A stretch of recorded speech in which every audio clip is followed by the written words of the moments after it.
Muslim and the I am watching Lindy insurgencies. Aquino Okay. The first in the ill-gotten Zoom fortune of the Marcoses that was commemorating made public by the New York Times the February which Revolution, wrote a sponsored by the story called UPAA, An Empire University of the Gold, Philippine Alumni Oil, Association of Land, and Hawaii. Okay, and the world was more than stunned by these earth-shaking findings that were detailed in this Times story.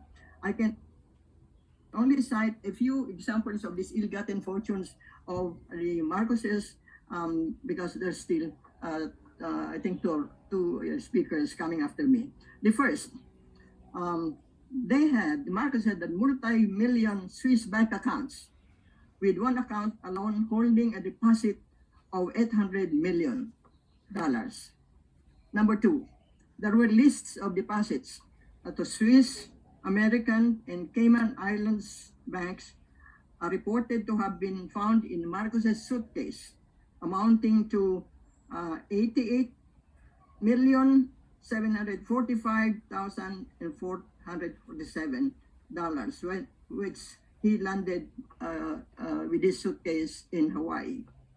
Now, the total interest, another list of documents, listed 1974 and 1975 only. Lists $30 million in Swiss,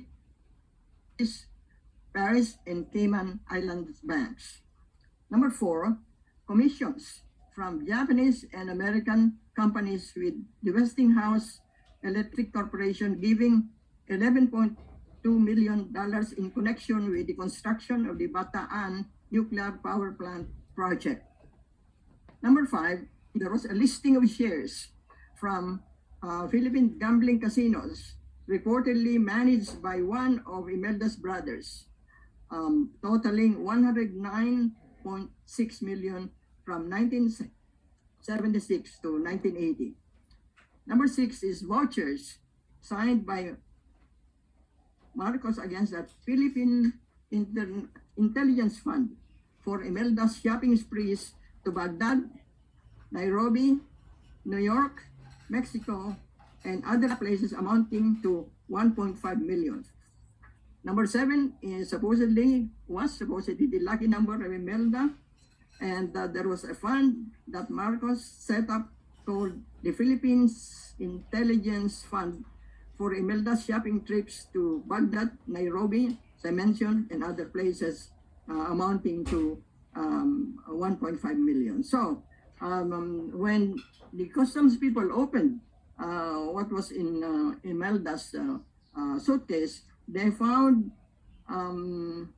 jewelry from Bulgari in New York, the famous jewelry shop, for 6 pieces of jewelry, including a multi-million dollar platinum bracelet with 14 emeralds and 14 diamonds.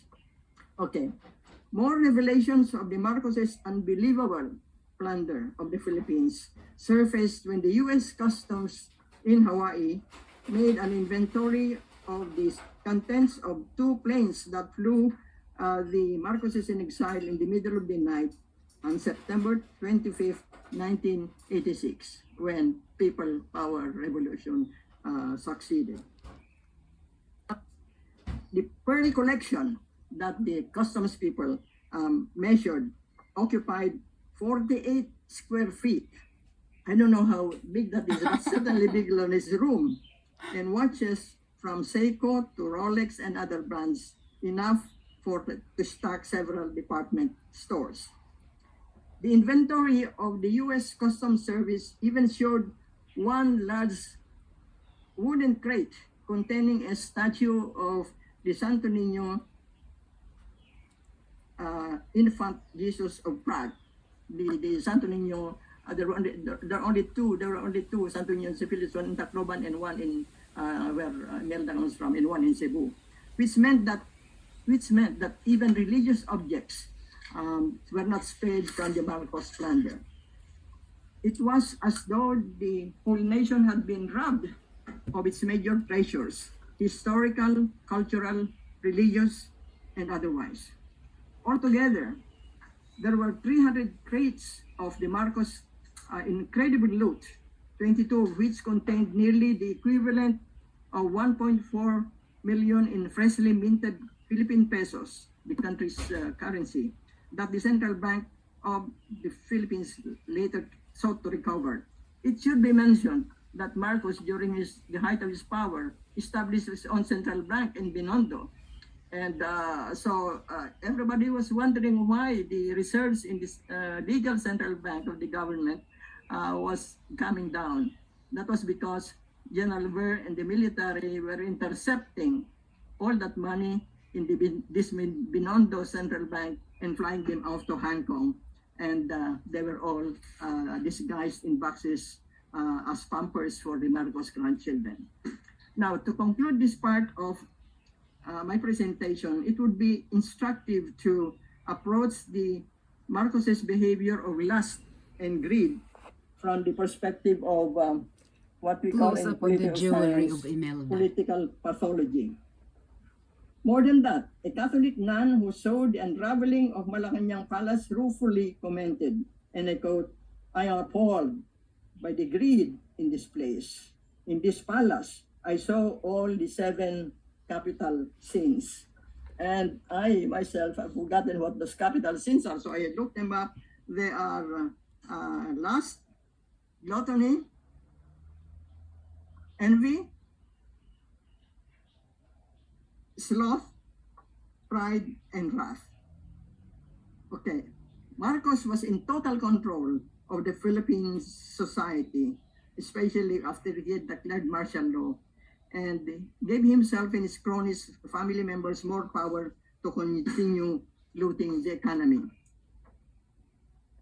As often happens with dictators intoxicated with power and greed, Marcos carried an air of invincibility. Streets, buildings, and other structures in political society were named after him and his family and cronies. A state university system in his home province of Ilocos Norte was named after his father, Mariano Marcos, who was an undistinguished local politician and suspected collaborator with the Japanese occupation of the Philippines in 1942 at the outset of World War II. Mariano Marcos, his father, was reportedly killed by the guerrilla units in northern Luzon for his collaboration with the Japanese. Some accounts that were circulating reported that his body was thrown over a river in La Union province after severe torture by the guerrilla units in retribution for his collaboration with the Japanese. Now, after declaring martial law, Marcos and Imelda made it even more grandiose than they actually were. They installed a throne-like chairs in Malacanang Presidential Palace, designated as the seat of power in the whole country. Other public buildings portrayed Ferdinand Marcos as malakas, meaning strong, and Imelda as maganda, which means beautiful or attractive. This was a throwback to the Adam and Eve biblical creation that the first man and woman in the world were actually Ferdinand and Imelda. The couple always wanted to appear bigger than life, dispensing bounty and benefits to their fellow mortals. The couple, intoxicated as they were with their endless seeming power, had developed a personality cult, promoting themselves as father and mother of the entire Filipino nation. And the ultimate vanity came with the construction of a 50-foot monument of Marcos's head on the mountaintop of a boundary between the provinces of La Union and Benguet. The mammoth bust was later preserved by the incoming administration of Cory Aquino after the downfall of Marcos as a symbol, quote, of Marcos's megalomania and loss of touch with reality. Eventually, it became an object of hate and ridicule by the native tribe whose community was used to construct this monstrosity as the community members wanted to have their land back and build their own homes. I'll skip some more of these details because I know that you must have heard something about it while the martial law was going on. Okay. Actually, those who had known Marcos were surprised when they saw this really over the top kind of extravagance and lust for power, because they knew Marcos as a simple Ilocano who was content with his daily food of fish and vegetables. Some believed that the wealth itself did not seem to attract him. He's a penny-pinching old wag who always thinks about politics. That's the fire that drives him. Was the quotation from someone close to him but hated to be identified. In short, Marcos had a warlord approach to the presidency, remarked many of his cabinet members when he was still a legal president. But instead of using his vast powers to reform Philippine society, he used them to perpetuate himself in power by manipulating the 1973 Constitution, which already was tailored for him in the first place. He essentially used his power and authority to enrich himself while in office and to create a continuing Marcos dynasty. To cut a long story short, Imelda contributed much to the Marcos's eventual downfall from power. One lesson that can be read from all this greed and wheeling and dealing activities is that these factors were responsible for their own eventual fall from power, which the couple had handled so badly. Now, I'm going to the heart of this plunder thing that I said was really the beginning of the downfall in the Marcoses.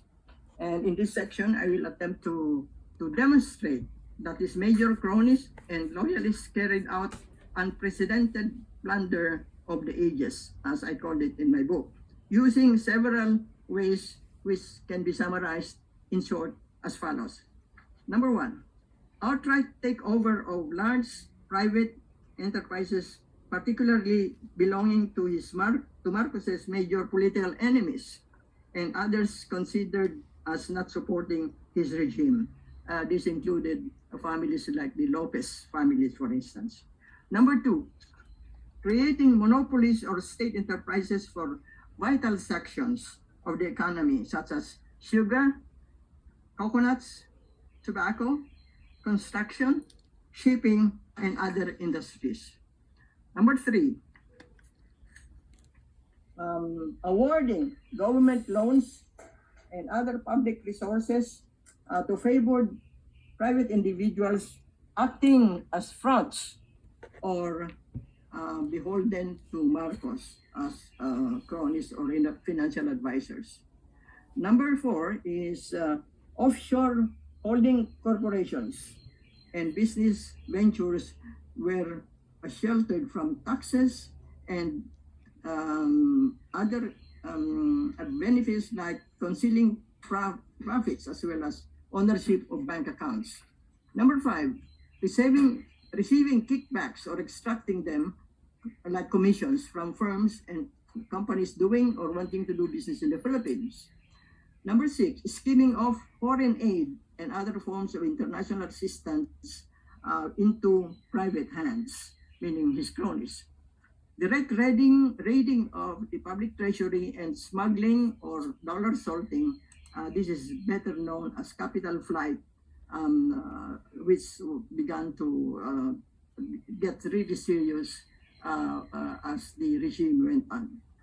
Now, known as the Marcos Papers, which I had an opportunity to look at, these papers included bank records, contracts, certificates of deposits, personal communications and notes, listings of assets and other information or the business dealings of Marcoses and his cronies.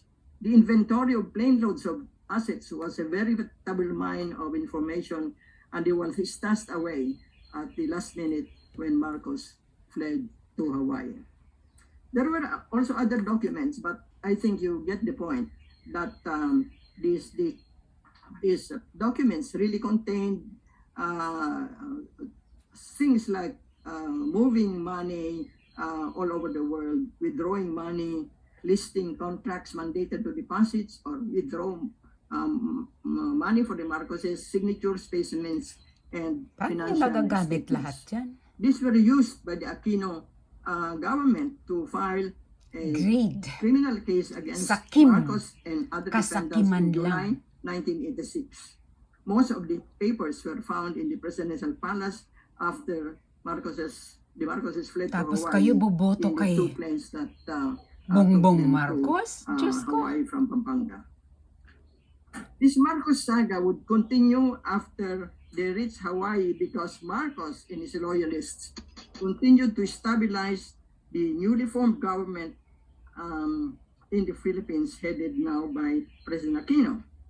His followers and loyalists, most of them belonged to the military establishment. They continued to be in close contact with him in Hawaii, and several attempts were masterminded by Marcos's top aides and supporters like Juan Ponce Enrile to make trouble for the newly administrators. Eventually, it was pointed out by our previous speakers, Enrile and Ramos really abandoned Marcos in the height of the People Power Revolution. Now, I have some more things to say here, but I'd like to, because Sherry still has some time to do her piece. Let me come to the last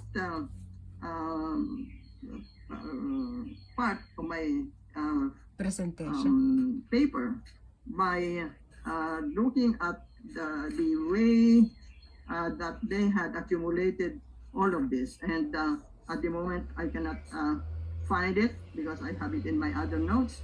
But I think what happened was it just kept accumulating and accumulating because in the end, they didn't even know where much of the hidden wealth was hidden. They were so hidden, but at the same time, they were also given to his cronies in this process called crony capitalism to start their own industries, and they never gave it back to the Marcoses. And Imelda said, we owned all of this once upon a time. But if you make out a check or a stock ownership in their names, Enrile, Benedicto, and all of this, not Enrile, the cronies, the real cronies, Gapud and all that, Duwidi, then it's obvious that they will keep it for themselves.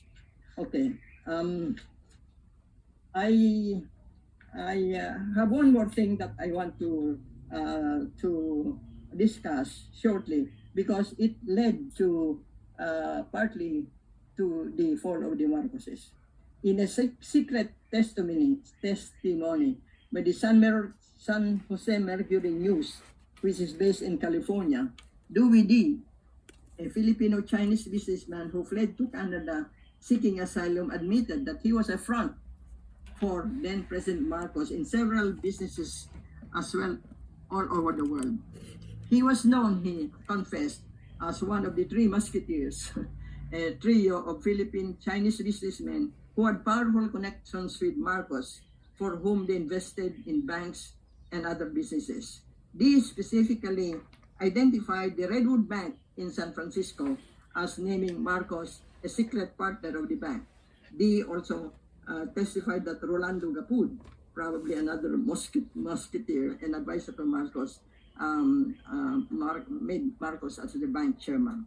Okay, what I have done in this paper is to try to broaden our understanding of the colossal plunder by the Marcos regime by probing its transnational dimensions. It earned for Marcos such phrases like the world's biggest thief, one of the world's worst leaders, perpetrator of the plunder of the ages, that was mine. And several years after Marcos declared martial law, and many years after his death, Philippine society continues to grapple with the pernicious effects of his global assault against its very core. So I will skip this part in which I listed 12 topics, because it will, if I continued on with this, we'll be here until midnight. But let me Close. show you the amount that was still being collectible from the Marcoses.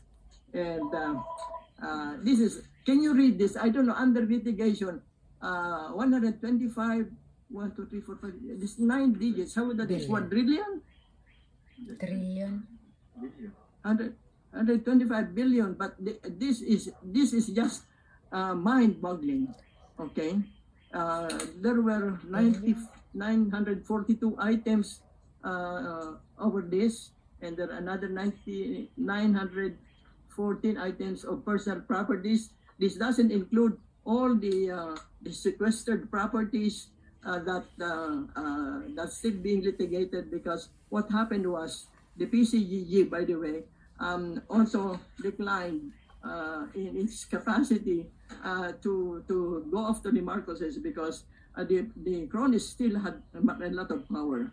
But it will go on, as I mentioned, and I don't know how much more time, but this will take forever in a day. Thank you so much. Maraming salamat, Agyamanak, Alex.